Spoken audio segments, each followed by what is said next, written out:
Assalamualaikum warahmatullahi wabarakatuh.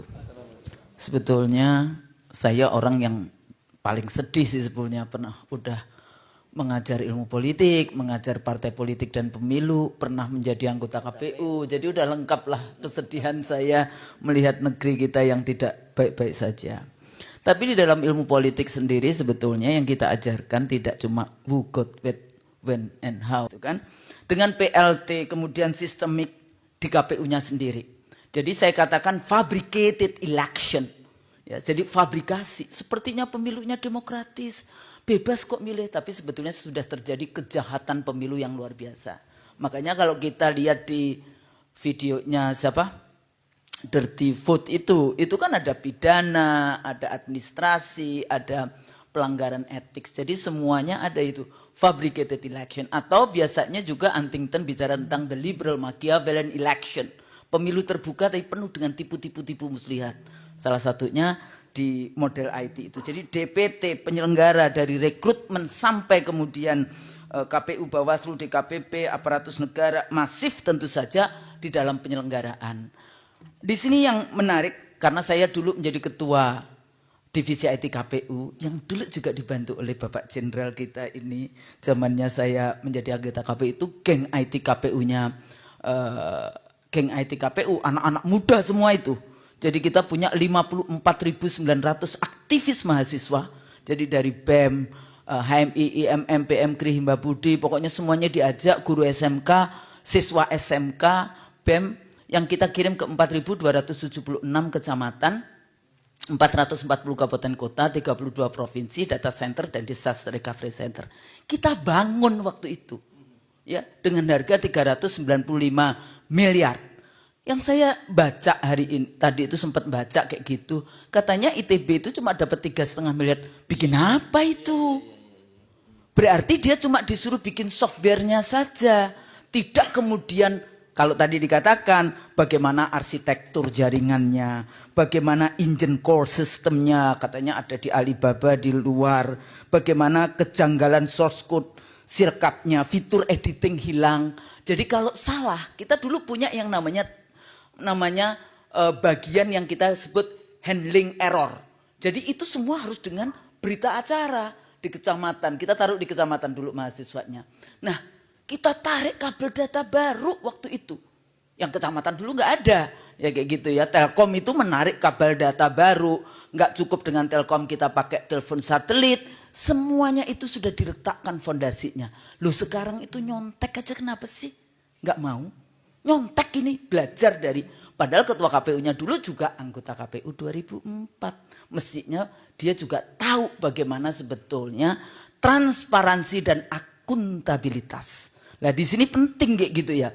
Jadi nggak bisa dikalahkan dengan quick count. Kemarin saya juga Ibu Kusnul, ini berarti nggak percaya dengan tes darah kayak gitu kan?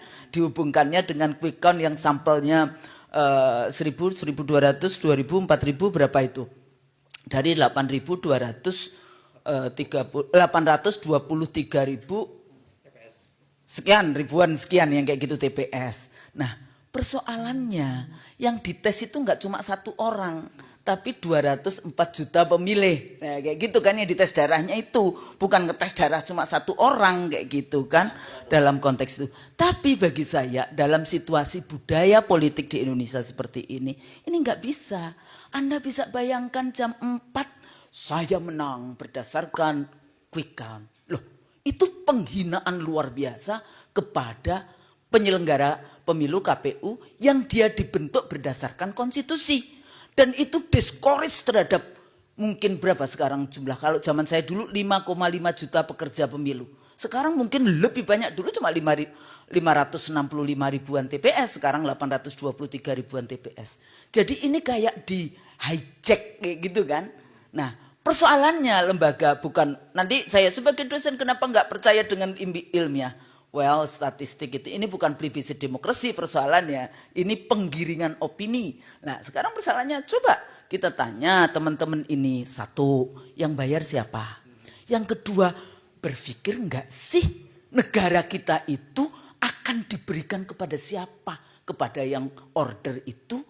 Berpikir enggak bagaimana persoalan-persoalan bangsa ini sehingga Anda mau menerima proyek untuk memenangkan, untuk menggiring opini sehingga mereka suaranya banyak. Kayak gitu kan. Jadi hari H itu sudah rentetan. Jadi ada yang masyarakat dapat bansos 500 triliunan ya, bansos nanti Pak Antoni yang bicara tentang ekonominya itu seperti apa. Nah, terakhir sebetulnya kalau kita lihat seperti itu, kita selalu dihadapkan dari mulai, ya kalau KPU kan dari mulai rekrutmen, DPT, kampanye, hari H, sampai sengketa. Ada juga pandangan, oh bawa aja, kalau salah kan presiden juga. Kalau salah bawa ke Bawaslu, bawa ini. Saya dari dulu, Panwaslu aja nggak perlu, apalagi Bawaslu. Bawaslu bubarkan aja, itu lembaga nggak penting itu. Kenapa? Karena tidak mendapat. Sekarang pertanyaannya, Bawaslu siapa yang ngawasi? Jadi kan KPU diawasi Bawaslu, Bawaslu KPU diawasi DKPP, nanti DKPP diawasi siapa? Kok bulet? Dari dulu saya selalu mengatakan berikan dana-dana itu kepada civil society, kepada kampus-kampus untuk mengontrol bagaimana penyelenggaraan pemilu. Kenapa? Supaya LSM-LSM juga tidak menerima dana dari asing. Supaya agenda yang namanya suksesi pemerintahan kita tidak kemudian ditentukan oleh asing-asing yang seperti itu. Bawaslu juga mengakui kan, KPU mengakui 2.325 TPS yang salah. Itu yang karena rakyat teriak.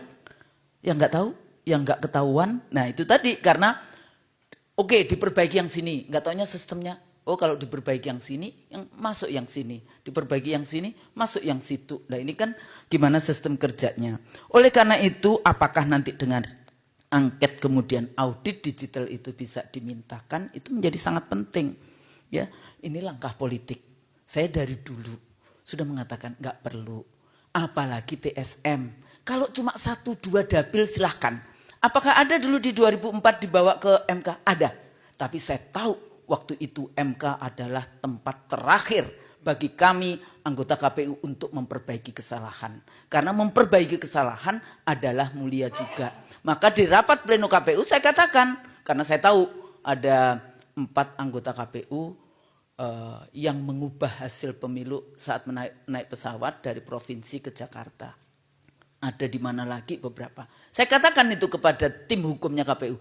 Untuk dapil ini KPU nggak bisa menang. Gimana sih Pak Gusnul? Ya, karena saya tahu itu adalah kesalahan KPU sampai 4 anggota KPU lawan 1. Satunya perempuan, ketuanya, yang 4-nya laki-laki. Bukan karena itu ya Bang ya. Jadi jangan dilihatin seperti itu. Nah, akhirnya kita beberapa dapil itu kemudian dimenangkan oleh orang. Karena waktu itu KPU menyadari bahwa ini adalah dapil-dapil yang KPU melakukan kesalahan. MK adalah tempat terakhir untuk memperbaiki kesalahan. Tapi kalau kemudian modelnya TSM seperti ini, Anda bawa ke MK, sementara MK sudah dikuasai oleh rezim yang berkuasa, untuk apa? Yang di 2019 saja dulu, berapa miliar itu fotokopi, emang dibaca dalam waktu 2 hari? Enggak juga. Jadi gimana? Langkah politik. Kalau misalnya bahkan ke Bawaslu aja saya mengatakan nggak perlu ke Bawaslu. Jadi gimana? Selesaikan semua persoalan yang masih diperjuangkan di KPU. Jangan pergi kemana-mana. Di KPU. Kalau enggak, ya sudah. Kami serahkan kepada kedaulatan rakyat. Biarkan nanti anak-anak muda dan kita semua turun ke jalan. Kayak gitu kan. Nah terakhir kita perlu reformasi kembali. Mudah-mudahan ini semangat bagi kita semua mencari kebenaran. Kebenaran enggak perlu ini. Nanti kebenaran itu akan menemukan jalannya. Yang penting tetap ini semua di dalam kerangka untuk memperbaiki kondisi bangsa. Karena hari ini ya kedaulatan kita sudah dijual dengan harga murah tanpa rasa malu kepada asing dan sekarang sepertinya kita semua Mahkamah Konstitusi dulu kita sebut sebagai mahkamah kalkulator, sekarang menjadi mahkamah keluarga.